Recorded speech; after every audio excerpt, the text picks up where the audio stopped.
Olá pessoal, iremos falar hoje das interfaces de comunicação. Bem, a comunicação entre dispositivos eletrônicos, ela pode ser dividida em dois grandes grupos, a comunicação serial e a comunicação paralela. Na comunicação paralela, você tem várias vias disponíveis para que o seu dado possa ser enviado. Já na comunicação serial, você tem apenas uma via para transporte do dado.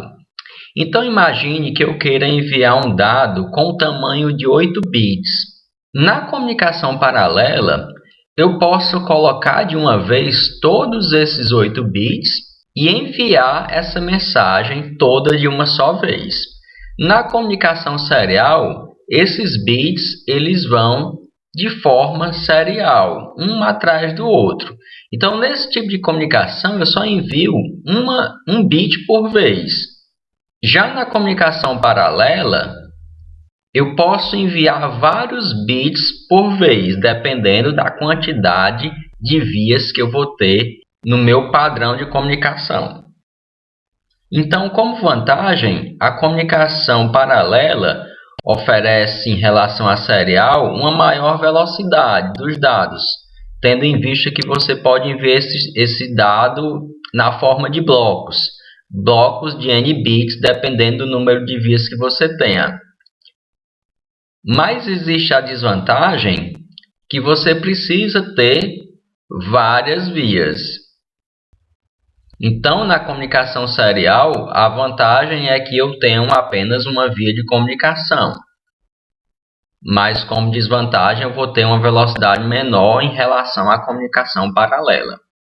Dando uma olhada na quantidade de exemplos que a gente tem de padrões de comunicação paralela ou serial, nós podemos ver que a comunicação serial se desenvolveu bem mais do que a comunicação paralela. Um fator chave para isso foi justamente a quantidade de vias. É muito mais fácil você confeccionar um cabo com uma via para os dados do que um cabo com várias vias só para os dados. Então, apesar dessa forma de comunicação ser mais rápida, ela de certa forma foi ficando para trás. E a serial se desenvolveu bem mais. Então, como exemplos de comunicação paralela, a gente tem a antiga porta paralela dos computadores, a LPT, os barramentos que ainda se usa IDE e PCI nas placas-mães. Já a comunicação serial, existem os tipos serial assíncrona e serial síncrona. Exemplos de padrões de serial assíncrona: a RS-232, que nós vamos ver hoje, RS-485 e o protocolo On-Wire. Exemplos de padrões de serial síncrona: SPI, I2C e I2S. E qual seria a diferença entre serial assíncrona e serial síncrona? Bem, na comunicação serial assíncrona, ela exige a presença de um bit de inicialização, chamado start bit, e um bit de finalização, chamado stop bit.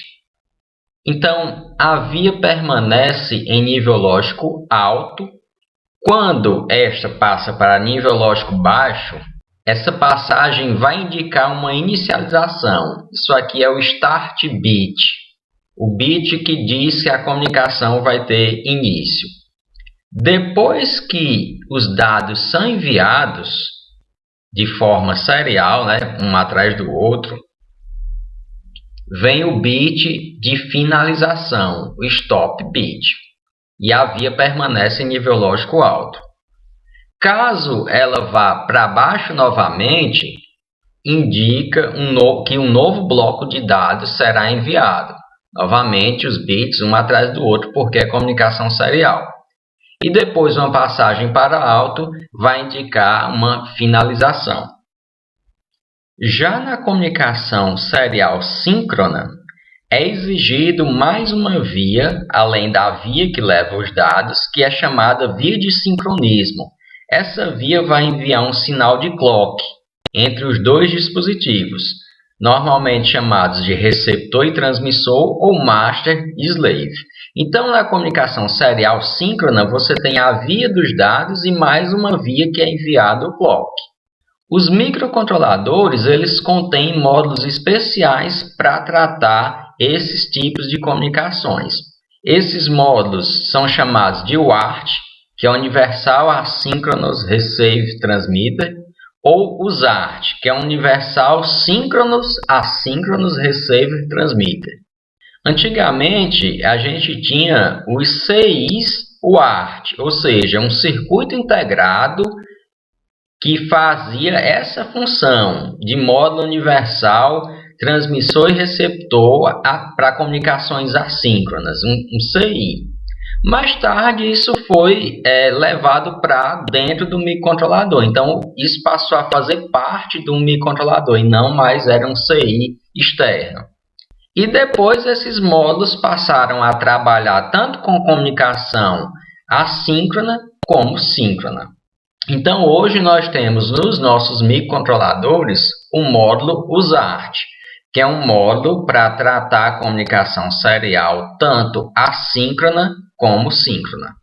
Então, vamos começar falando da RS-232, que é um protocolo de comunicação serial assíncrona. Esse protocolo ele vai exigir pelo menos 3 vias. Nessas 3 vias nós temos o RX, TX e o GND. O RX ele vai receber dados do outro dispositivo, ou seja, o RX é conectado no TX do outro, assim como o TX é conectado no RX do outro. Então, se esse dispositivo envia uma sequência de bits, esses bits vão para o RX do segundo dispositivo. Se esse segundo vai enviar, ele envia pelo TX e vai para o RX do primeiro dispositivo. E o GND é a referência de tensão, que tem que ser a mesma entre os dois dispositivos para que eles possam conversar. Então, novamente, esse padrão de comunicação é serial assíncrona, possibilita comunicação entre dois dispositivos com apenas 3 vias. E essa comunicação pode ser feita em distâncias de até 15 metros. Esse é um cabo típico utilizado na comunicação RS-232, também chamado comumente de cabo serial. Formato do pacote da RS-232. Então, como nós dissemos anteriormente, na comunicação serial assíncrona, você tem que ter um start bit e um stop bit. Então, na RS-232, você tem a via em alto. Se ela for para baixo, marca o meu start bit. Logo depois é enviado o pacote. O tamanho do pacote e a velocidade da comunicação, também chamado de baud rate, tem que ser conhecido entre os dois dispositivos. Master e slave tem que saber, antes de iniciar a comunicação, o tamanho do pacote, quantos bits vão ser enviados e quantos bits por segundo serão enviados. Isso é chamado de baud rate, a taxa de bits por segundo ou velocidade de comunicação. Então, no RS-232 você tem o start bit. Esse pacote pode conter de 5 até 9 bits. Depois dos bits do pacote, o pacote é o dado realmente que você quer enviar. Existe um bit de paridade, que é opcional. A paridade é utilizada para checagem de erro nesses bits do pacote. E, por fim, o stop bit. Então, novamente, transmissor e receptor, ou também chamado master e slave, já tem que saber qual será a taxa de comunicação e qual o tamanho do pacote. Feito isso, a comunicação é iniciada com o start bit vindo embaixo, depois é enviado um pacote, depois um bit de paridade e depois o stop bit. Porque a taxa de comunicação ou a velocidade de comunicação tem que ser conhecida entre master e slave, ou transmissor e receptor, para que ele saiba quando acabou um bit e começou outro. Digamos que no meu dado eu vou enviar 0 e 0. Então, se ele não soubesse a duração do bit, ele não ia saber se aqui eram 2 bits ou um só, porque 0 e 0 vai ficar em nível lógico baixo e baixo também. Se o meu dado fosse 7 zeros e 1 1, ele não ia saber quantos zeros eu ia ter, por exemplo, porque aqui seria tudo nível lógico baixo.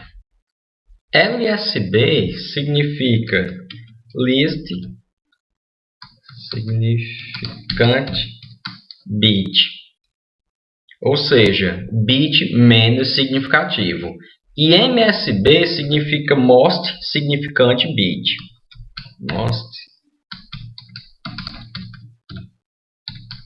Ou seja, bit mais significativo. Então, vamos dizer que você queira enviar o caractere A maiúsculo. Esse caractere vai ser enviado. Então, A maiúsculo em decimal 65, em hexadecimal 41. 0x41 em binário vai ser 4, 0, 1, 0, 0, 1, 1, 2, 3, 1. 4 bits para o primeiro valor, mais 4 bits para o segundo valor, 41. Qual é o bit menos significativo? O bit menos significativo vai ser esse aqui. Qual é o bit mais significativo? O bit mais significativo seria esse aqui. Então, se esse dado fosse enviado pela minha RS-232, o que era que aparecia lá? Primeiro, um start bit, 0. Depois, o bit menos significativo seria 1. Seguido de 1, 2, 3, 4, 5 zeros. 1, 2, 3, 4, 5. 1 e um 0. Então, bit mais significativo por último. Logo depois viria o bit de paridade, que é um opcional. Ele pode ser enviado ou não, mas isso deve ser decidido antes, assim como a velocidade. E depois o stop bit. Sobre a velocidade, ela tem que ser conhecida antes para que o receptor possa diferenciar conjuntos de 0, conjuntos de 1, fazer a diferenciação entre um bit e outro. Uma velocidade de comunicação bastante utilizada é a velocidade 9600 bps, ou seja, 9600 bits por segundo. Se eu estou transmitindo 9600 bits em 1 segundo, qual o tempo x para que eu transmita 1 bit? Vamos botar t. Então, t vai ser 1 sobre 9600 segundos. Vai dar um tempo bem pequeno. Então, esse tempo ele vai ser conhecido pelo receptor.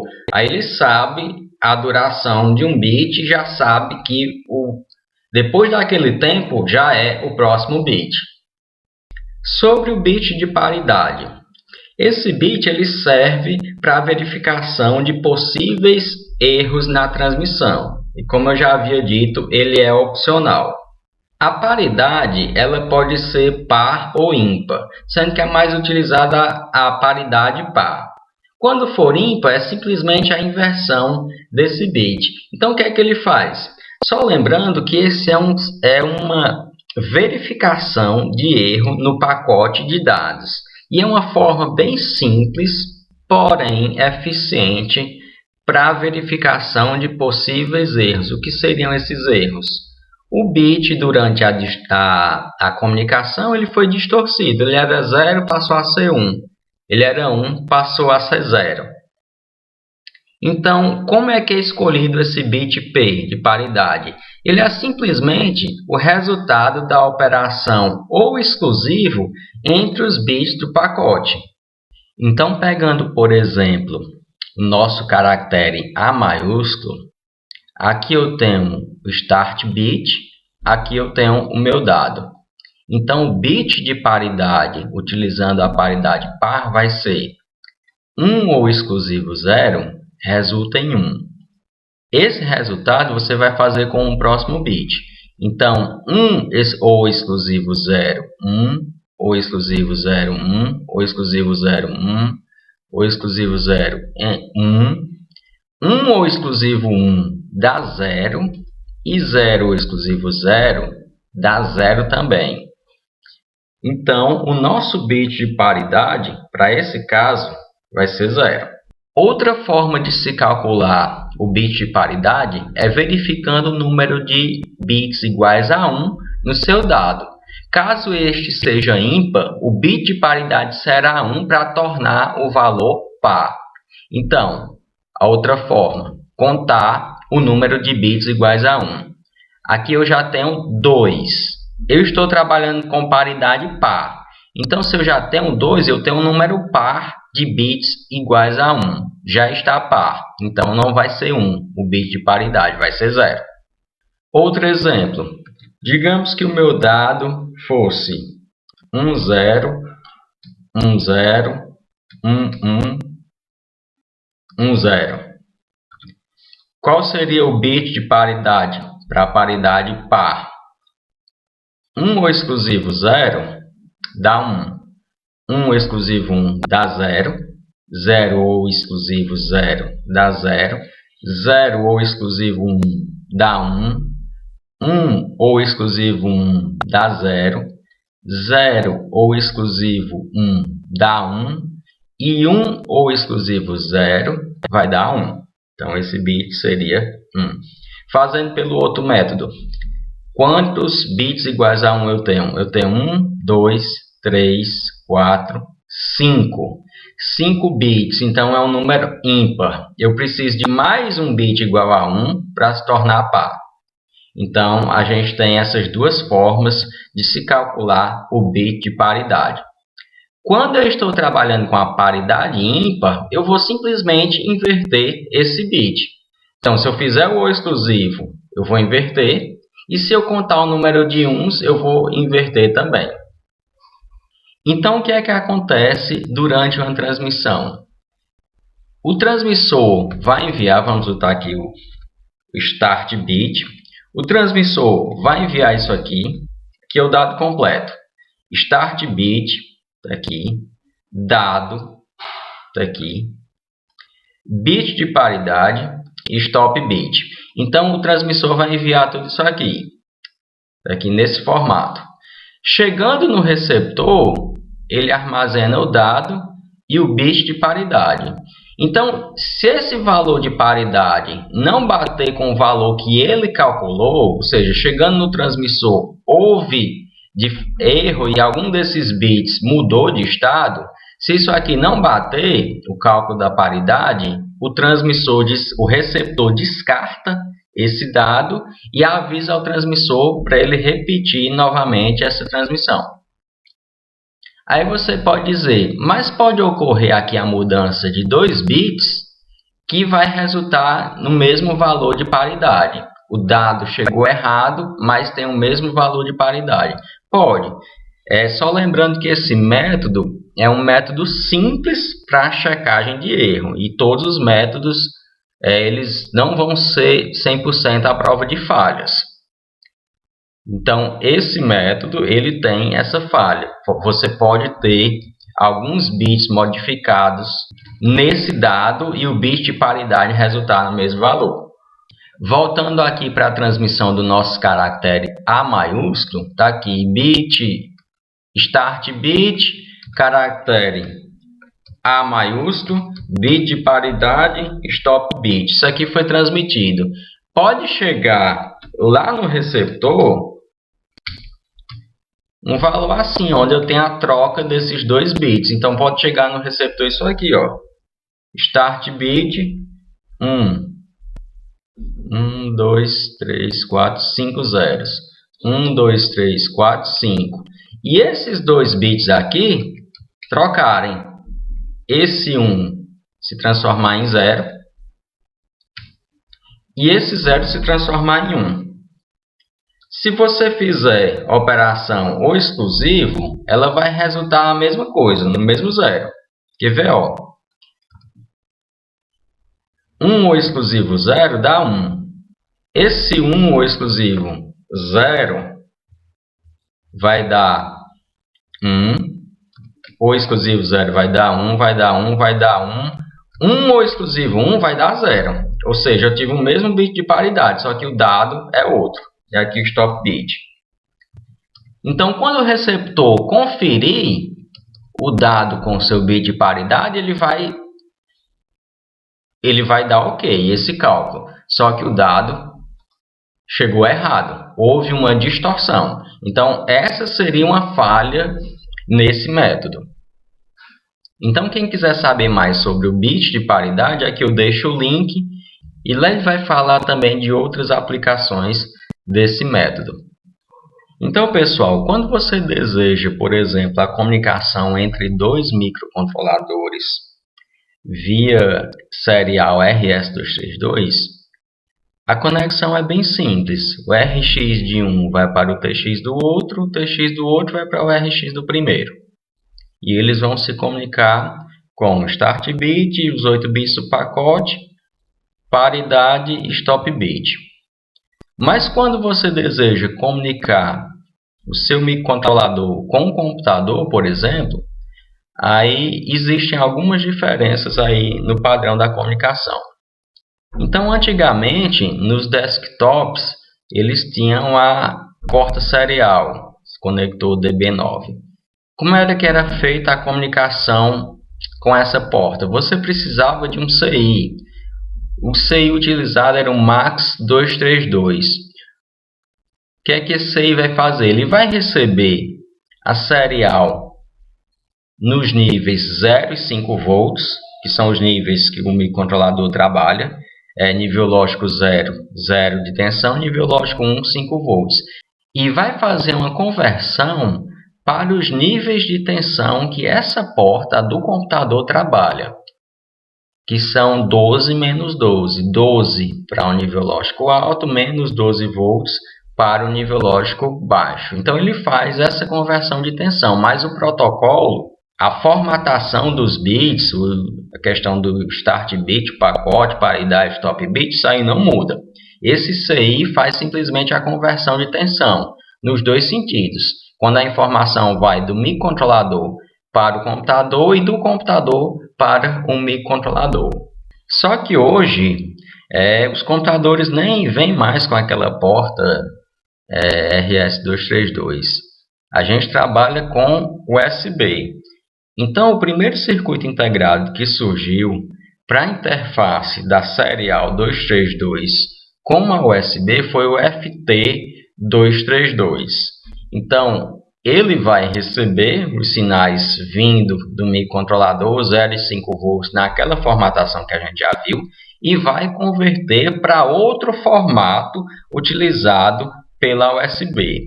Então, esse CI ele vem na forma de um shield. O CI está aqui e ele te dá os sinais aqui, a alimentação, e aqui você vai colocar na USB do seu computador. E mais recentemente a gente tem o CI CH340. Esse daqui se tornou bem popular em relação ao FT232. Assim, é um equivalente chinês a ele. Ele vem também na forma de shield, tá aqui o CI CH340, e se popularizou muito porque ele já vem nas placas da família Arduino, ESP232, ESP266. Ele é responsável por fazer a comunicação entre o microcontrolador e a USB. Então, no computador, você precisa ter instalado o drive para o CH340 e esse CI vai receber os dados no formato serial vindo do microcontrolador e passar para o formato da USB. Assim como, se o dado vier na USB, esse CI vai enviar no formato serial no RX do microcontrolador.